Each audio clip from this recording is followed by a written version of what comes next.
pastorado feminino é bíblico?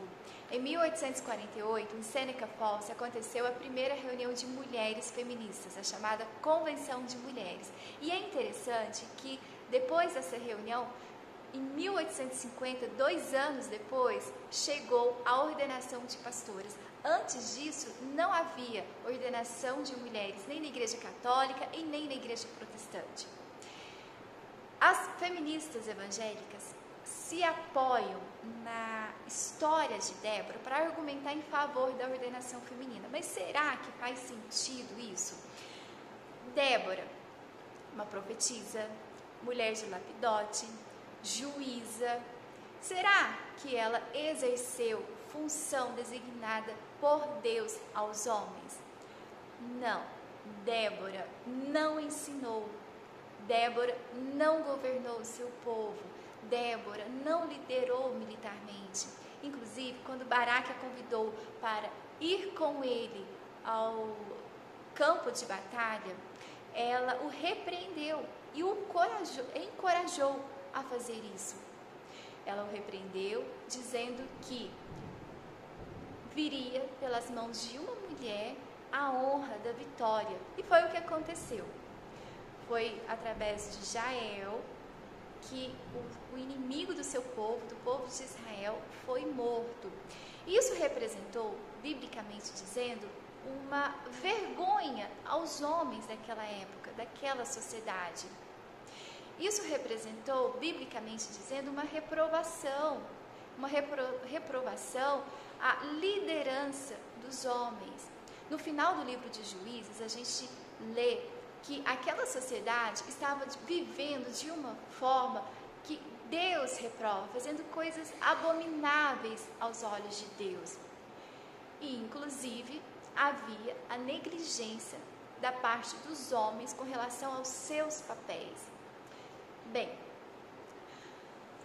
nós encontramos nesta obra do Gruden, confrontando o feminismo evangélico, algo muito importante sobre esta argumentação que as feministas evangélicas usam em favor da ordenação feminina. Veja, o dom de profecia não abrangia autoridade para ensinar, nem para governar a igreja. É por isso que as mulheres podiam profetizar, mas não podiam ensinar a igreja congregada. Ensinar é diferente de profetizar. E nós encontramos na Bíblia outras mulheres que profetizavam, como por exemplo as filhas do evangelista Felipe. Elas profetizavam, elas não ensinavam. Na Europa, houve a desobediência com relação à ordenação de pastoras. Depois, houve a desobediência com relação aos homossexuais. E não demorou muito para que a igreja naquele local viesse a cair. Portanto, nós entendemos que quem está aberto para desobedecer um mandamento de Deus, né, por meio de sua palavra, está aberto também para desobedecer toda a sua palavra. Existe um outro livro muito interessante que trata desse assunto, que é esse daqui, Pisando a Cabeça da Serpente. O autor é o reverendo Ruggiero Bonilla, meu marido. Então, ele vai falar sobre essa situação de ordenação feminina. Na verdade, ele escreve esse livro para dar uma resposta à pergunta 158 do Catecismo Maior, que é exatamente sobre a ordenação de mulheres. E quem vai falar sobre essas argumentações tão importantes é o autor desta obra. Ok. Olha, esse assunto evidentemente tem se tornado um assunto extremamente polêmico, controverso nos nossos dias. O Supremo Concílio da Igreja Presbiteriana do Brasil tomou uma decisão com a qual eu não coaduno, discordando, e por esta razão achei por bem escrever este artigo neste livreto e mostro quais foram os argumentos levantados pelo apóstolo Paulo.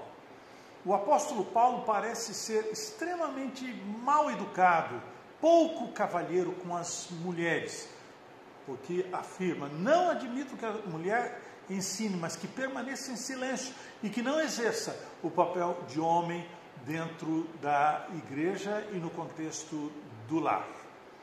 Os argumentos do apóstolo Paulo não têm absolutamente nada a ver com a questão cultural circundante. São argumentos gerais, universais e que atingem a todas as igrejas, em todas as épocas e em todos os lugares. Seja a cultura que for, seja o momento histórico que houver. Os argumentos são esses. Primeiro, Adão foi criado primeiro. Esse é o primeiro argumento do apóstolo Paulo. O que Paulo está argumentando é que Adão foi criado primeiro para colocar em ordem ali o jardim, de tal forma que quando sua esposa chegasse, encontrasse um ambiente de segurança. E este argumento dado pelo apóstolo Paulo é um argumento que marca um dos princípios fundamentais da masculinidade. O segundo argumento é este: que a mulher foi enganada. Esse argumento parece ser um argumento contrário às mulheres.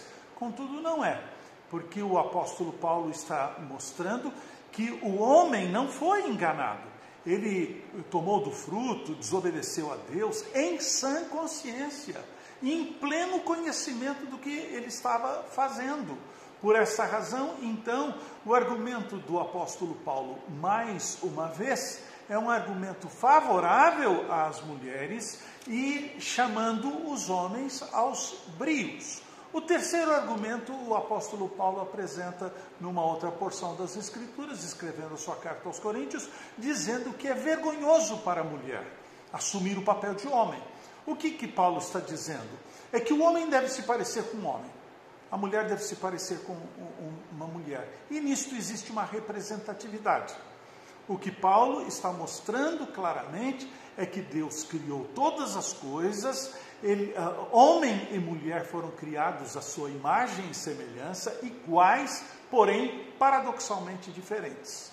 O argumento subsequente, seguinte, apresentado pelo apóstolo Paulo, ele afirma o seguinte: se alguém imagina ser espiritual, lembre-se que aquilo que estou prescrevendo é mandamento do Senhor. Esse não é um mandamento que surgiu na mente do apóstolo Paulo, mas instruído pelo Espírito Santo de Deus, recebendo as luzes dadas pelo Espírito Santo de Deus, escreve de forma autoritativa, debaixo da autoridade de Cristo. Se porventura fugirmos da autoridade de Cristo, perdemos a autoridade. Exercemos então não mais autoridade, mas um autoritarismo dentro da igreja. Os dois argumentos finais estão na parte final desta orientação, ali na carta de Paulo aos Coríntios, no capítulo de número 14, quando o apóstolo Paulo diz que dentro da igreja de Deus tudo deve ser feito com ordem e decência. O que Paulo está dizendo é que a igreja é um ambiente não de confusão, mas um ambiente onde a ordem, o ordenamento estabelecido por Deus é um ordenamento que segue, portanto, a forma como o culto deve ser prestado ao Senhor. Fora disso não há decência. São esses, portanto, os argumentos do apóstolo Paulo.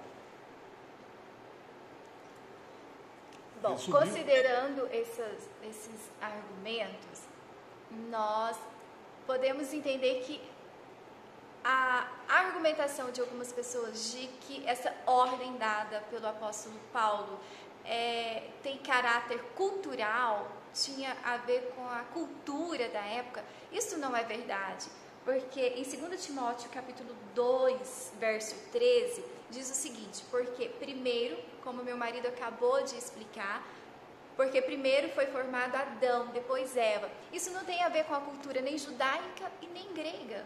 Isso tem a ver com o que foi estabelecido por Deus lá no Jardim do Éden. Assim como Deus é o cabeça de Cristo, Cristo cabeça do homem, o homem o cabeça da mulher. não podemos negligenciar os papéis estabelecidos por Deus para o homem e para a mulher. Que Deus nos conceda graça e que possamos viver de forma que glorifique o nome santo do Senhor.